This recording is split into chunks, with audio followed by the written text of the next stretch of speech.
Hi everyone, it's a new day.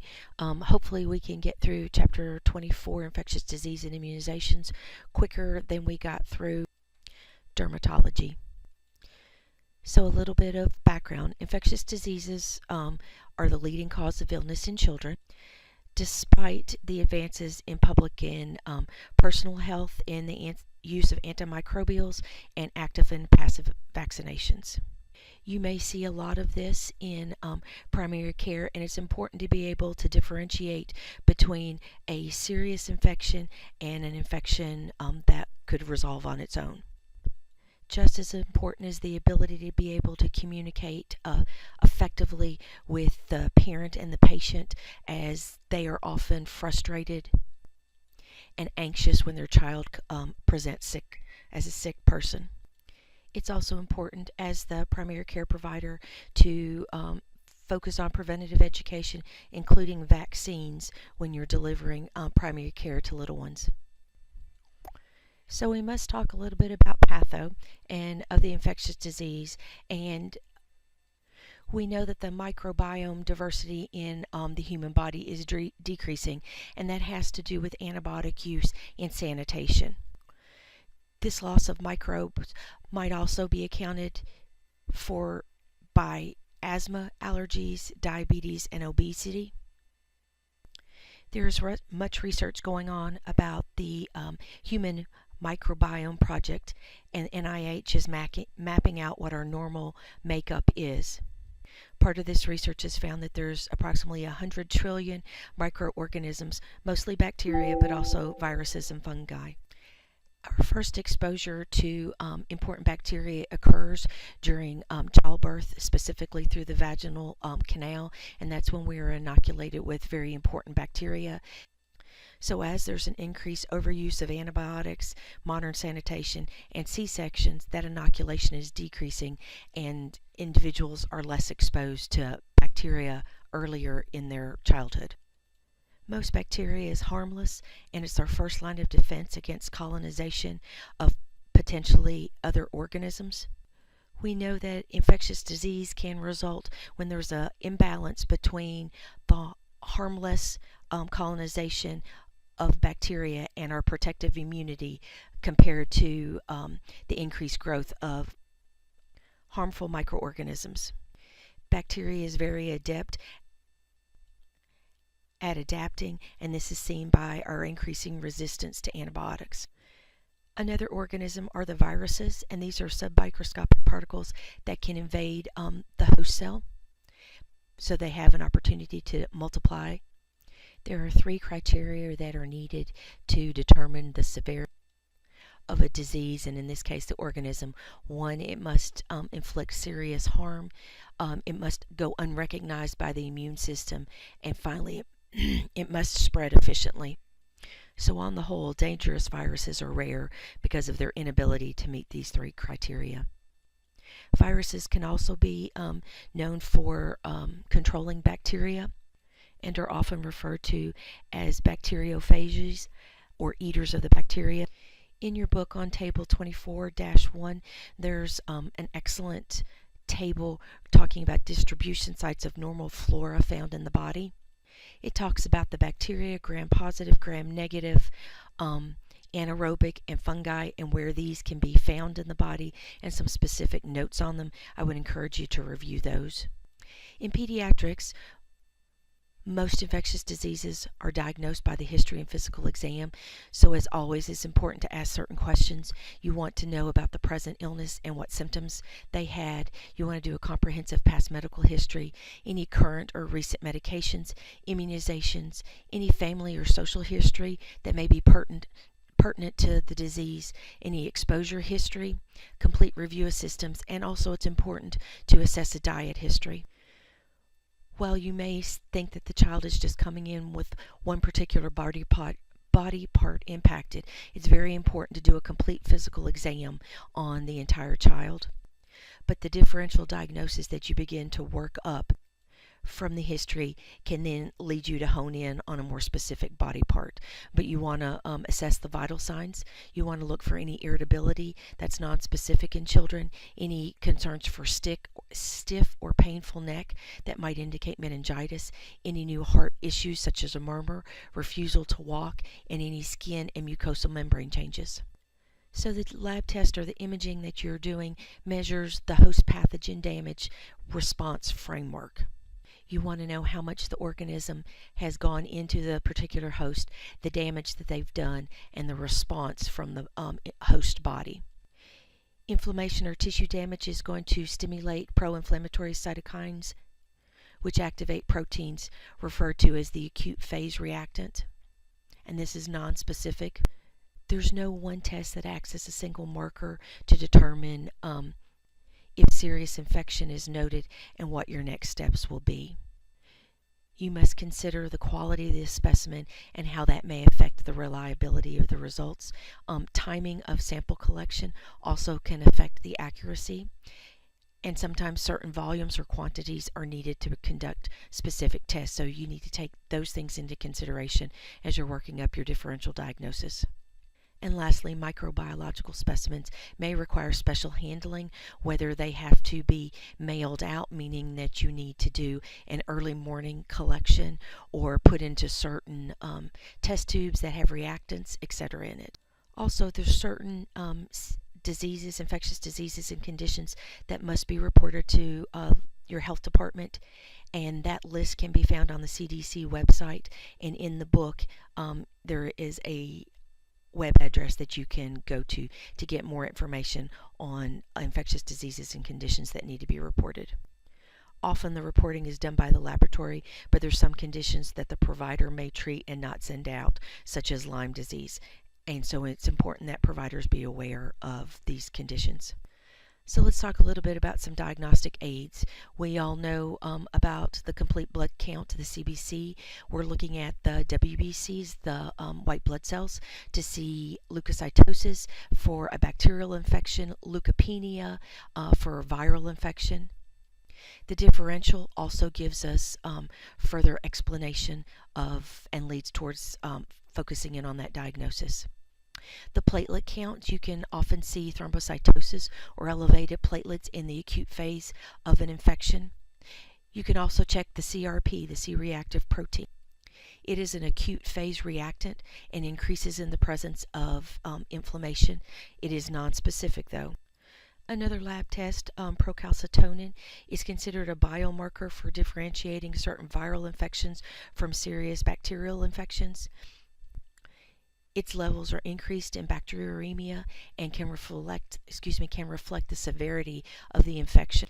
The erythrocyte sedimentation rate, or the ESR, is also another measure of inflammation. Although the ESR is not specific as a test for infection, it is useful in helping evaluate a fever of unknown origin and can be used to monitor the response to therapy. And of course, we can do culture stains and antimicrobial susceptibility testing.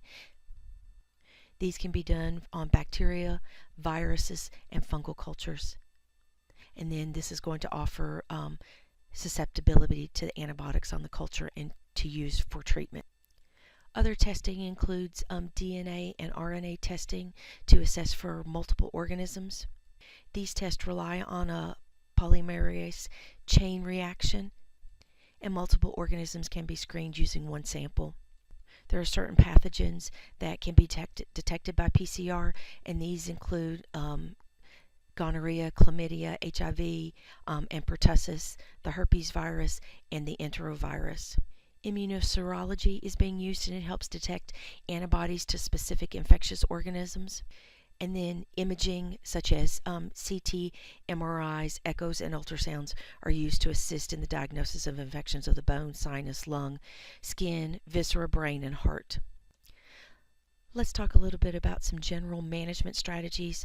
So one of the most important things to do to prevent the spread of infection is frequent hand washing. We know that from being in the hospital.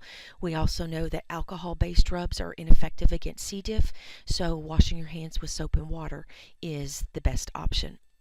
We also know that there needs to be judicious use of antibiotics as antibiotic-resistant infections are increasing, especially when inappropriate use of antibiotics are being used, such as when something may be viral and or being used for the wrong organism.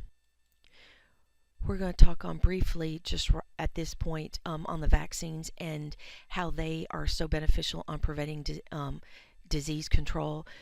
Everyone needs active immunization, and to achieve that, a live attenuated virus or a toxoid is needed to induce an antibody response. For passive immunization, you would have the administration of an exogenous antibody such as an immunoglobulin. There are barriers to vaccination. There could be shortages, product recalls. The big one that you will face in primary care is parent perceptions. Parents may have preconceived ideas that vaccines may cause certain diseases and then refuse vaccinations, and then the media may also have misinformation out about certain vaccines. Another barrier can be the complex immunization schedule.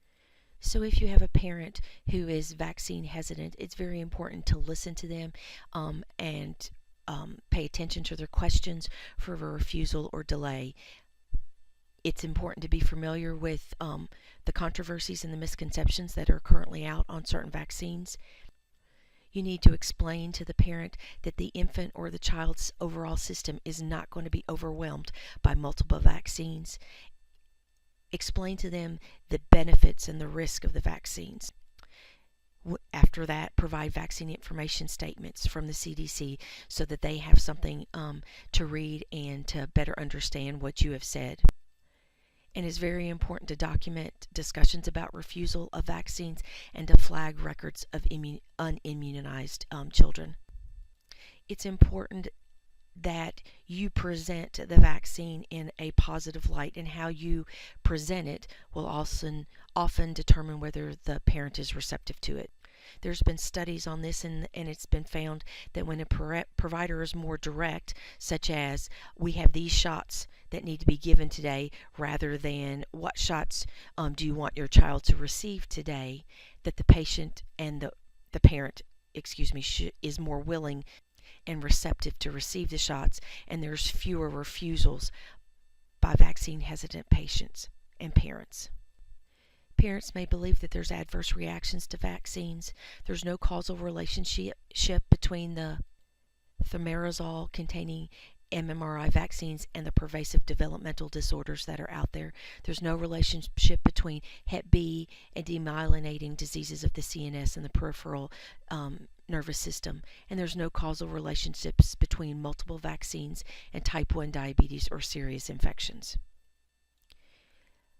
With the MMR, the varicella, the influenza, Hep B, the meningococcal, and tetanus containing vaccines, there can be anaphylaxis, so it's important to educate the parent about that, but equally important that you have a waiting period after the vaccine so you have opportunity to observe the child and assess if there's any potential of anaphylaxis.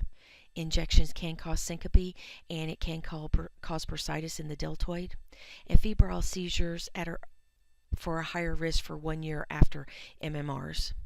Some parents are concerned about the cost of vaccines, and there is vaccines for the children's program, and PCPs can obtain their vaccines through this program without cost.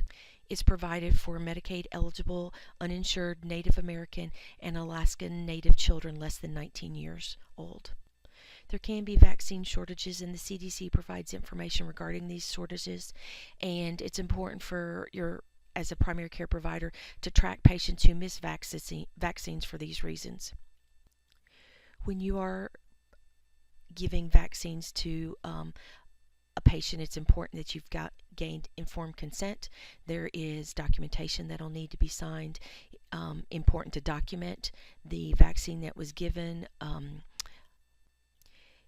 You need to document the vaccine lot number, the site of where the shot was given, the person who gave it, the vaccine that was given in the medical record. The CDC provides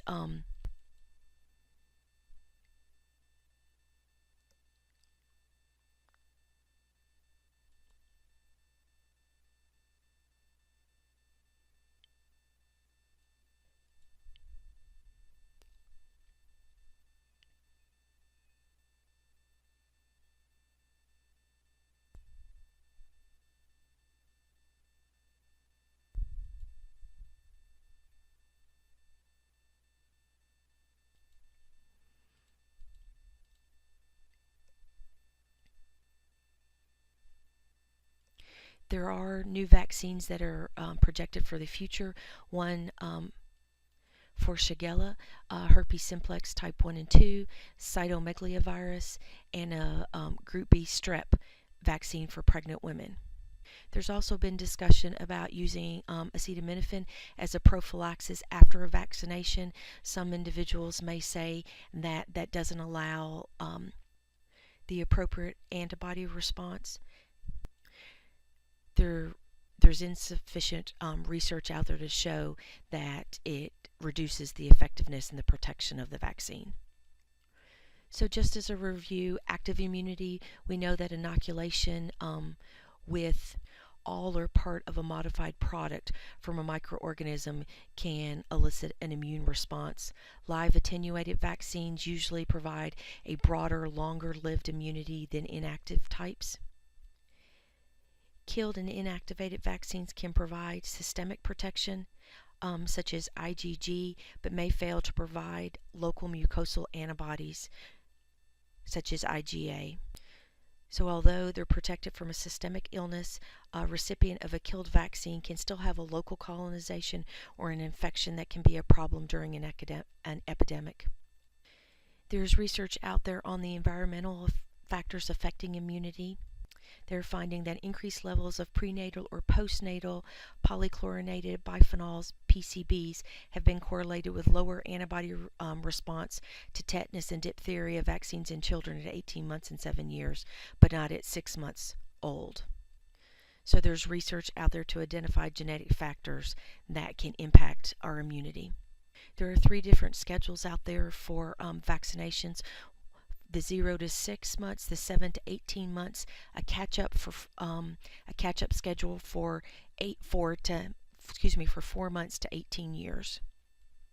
And you can go to the CD's website to download the most recent immunization schedule at the beginning of each calendar year.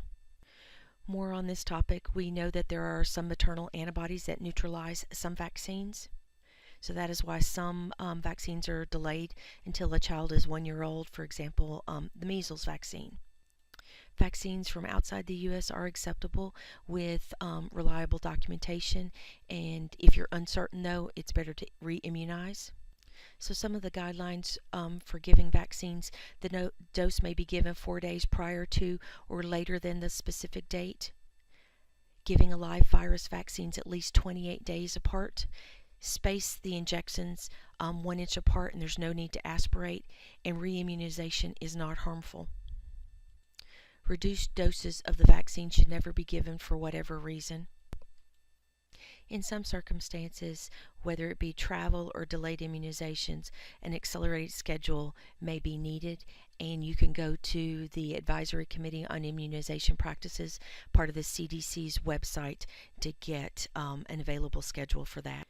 And then a major contraindication for any vaccine is if the previous dose caused anaphylaxis. So let's talk about some considerations when choosing an inactive vaccine. It's important to know side effects, precautions, and contraindications from the CDC. Fever or local reactions can occur within the first 24 to 72 hours. Anaphylaxis prior to a prior dose. Reactions to neomycin, polymyxin B, and streptomycin is a contraindication for the IPV virus, the polio virus. Pregnancy is a contraindication for the HPV virus.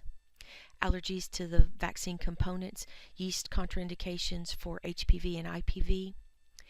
And also, if there's moderate to severe infection at the time, is a contraindication for the HPV or the Hib vaccine. We're going to end this video here and then come back and start on inactivated vaccines.